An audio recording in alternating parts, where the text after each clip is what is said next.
ಇದೆಲ್ಲ ಕನ್ಸಲ್ ಆಯ್ತಾ ಅಥವಾ ನಿಜವಾಗ್ಲೂ ಆಯ್ತಾ ಅಂತ ಈಗಲೂ ಗೊತ್ತಾಗ್ತಿಲ್ಲ ಅತ್ತೆ.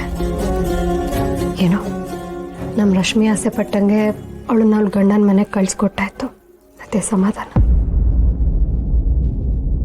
ಅತ್ತೆ, ಈ ವಿಷಯಕ್ಕೆ ನಮಗೆ ಖುಷಿ ಇಲ್ವಾ? ಹೆಂಗವಾಯ್ತದೆ? ನನ್ನ ಮಗಳು ಸಂಸಾರ ಸರಿ ಮಾಡ್ಕೋಬೇಕು ಅಂತ ಗಂಡನ ಮನೆ ಸೇರ್ಕೊಂಡವಳೆ, ಇನ್ನೂ ಸರಿ ಆಗಿಲ್ಲಲ್ವಾ? ಸಂತೋಷ ಎಲ್ಲಿಂದ ಆಯ್ತದ? ಅಲ್ಲತ್ತೆ, ಅಲ್ಲಿ ಇನ್ನೊಂದು ಸಮಸ್ಯೆ ಆಗೋದಕ್ಕೆ ಸಾಧ್ಯ ಅತ್ತೆ.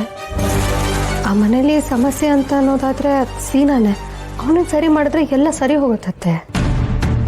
ಇಲ್ಲ ಬಾರು, ಆ ಮನೆಗೆ ಸೀನಾ ಮಾತ್ರ ಸಮಸ್ಯೆ ಅಲ್ಲ, ಮತ್ತೆ ಆ ಮನೆ ದೊಡ್ಡ ಸಮಸ್ಯೆನೇ ಲೀಲಾ.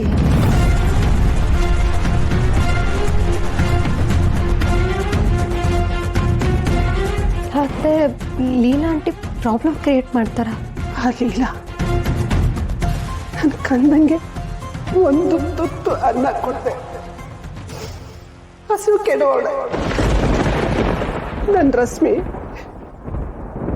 ಒಂದು ತುತ್ತು ಅನ್ನ ತಿಂದೆ, ಹಸುವಿಂದ ಬರೀ ನೀರು ಕುಡ್ಕೊಂಡು ದೇವ್ರ ಪ್ರಸಾದ ತಿನ್ಕೊಂಡು ದಿನ ಸಾಗಿಸ್ತವಳೆ.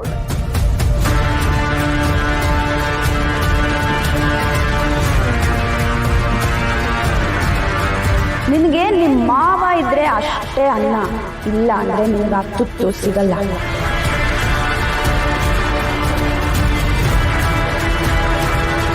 ನನ್ನ ಮಗ ತೆಂಗೆಲ್ಲ ಎಷ್ಟು ಪ್ರೀತಿ ಮಾಡ್ತಾನೆ, ಹಾಗಾಗಿ ನನ್ನ ಮಗಳು ರಶ್ಮಿ ಆಸೆ ಪಟ್ಟಿದ್ದೆಲ್ಲ ತಿನ್ನಕ್ ತಂದು ಕೊಡ್ತಿದ್ದ.